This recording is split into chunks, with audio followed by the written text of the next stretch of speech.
Osa 1. Kansanhuuto. Yksinhuoltaja äiti, uupunut 2 työn raatamisesta, puristelee kädessään kulunutta valokuvaa lapsistaan. Kyyneleet nousevat hänen silmiinsä ja hän kuiskaa, miten minä selviän?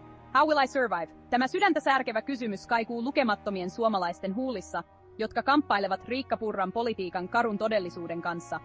Hänen tarinansa, vaikka yksittäinen, kertoo kollektiivisesta tuskasta, jaetusta petoksen tunteesta, joka tuntuu kaikkialla Suomessa. Se on raaka muistutus siitä, että poliittisen retoriikan takana ovat todelliset ihmiset, todelliset perheet ja todelliset unelmat, jotka ovat vaarassa. Kansanhuuto ei ole pelkkä protesti, se on viskeraalinen reaktio politiikkaan, jota pidetään epäoikeudenmukaisena ja välinpitämättömänä tavallisten ihmisten ahdingolle. Tässä ei ole kyse vasemmistosta tai oikeistosta, on kyse oikeasta ja väärästä. Kyse on hallituksesta, joka näyttää olevan irtaantunut kansalaistensa arjesta, hallituksesta, joka näyttää asettavan ideologian empatian edelle.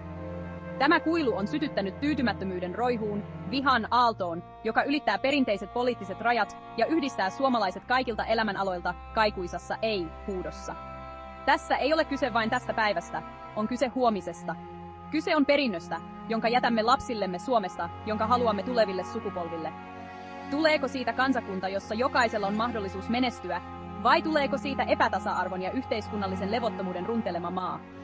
Vastaus on meidän yhteisessä toiminnassamme, horjumattomassa sitoutumisessamme, pitää johtajamme vastuussa ja vaatia oikeudenmukaisempaa ja reilumpaa yhteiskuntaa kaikille. Osa 2. Kuulemattomat äänet, pelon ja epävarmuuden kaiut. Keittiön pöytien ja asukastalojen äärellä käytävien keskustelujen läpi kulkee käsin kosketeltava pelon ja epävarmuuden tunne. Viimeaikaiset koulutuksen, terveydenhuollon ja sosiaalipalvelujen leikkaukset ovat saaneet monet tuntemaan itsensä haavoittuvaisiksi ja hylätyiksi. Lääkäriksi aikova nuori opiskelija on nyt huolissaan siitä, onko hänellä edes varaa yliopistoon. Julkiselle terveydenhuollolle riippuvainen iäkäs pariskunta kamppailee palveluiden heikkenemisen aiheuttaman ahdistuksen kanssa. Nämä eivät ole yksittäistapauksia, ne ovat inhumaani politiikan kasvot, joka asettaa säästötoimet myötätunnon edelle.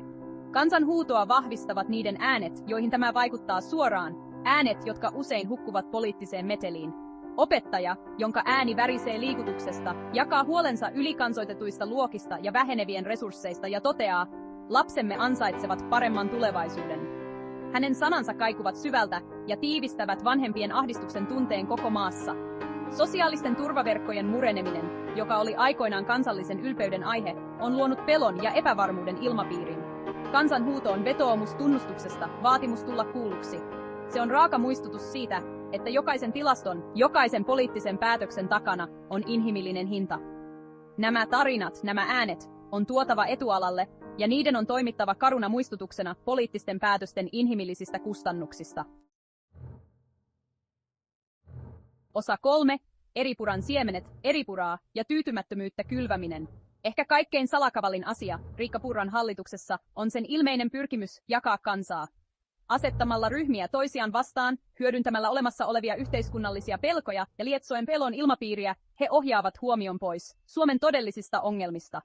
Kansanhuuto on monella tapaa hylkäämistä tälle jakavalle retoriikalle. Se on tunnustus siitä, että jakautunut talo ei voi seistä, että todellinen edistys vaatii solidaarisuutta ja ymmärrystä.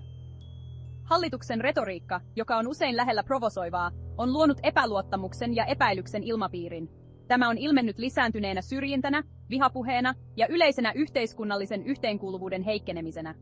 Tämä tarkoituksellisesti lietsottu pelon ilmapiiri pyrkii vaientamaan toisinajattelijat ja estämään avointa vuoropuhelua. Kansanhuuto on uhmakas vastakohta, todistus kestävästä uskosta oikeudenmukaiseen ja tasa-arvoiseen yhteiskuntaan.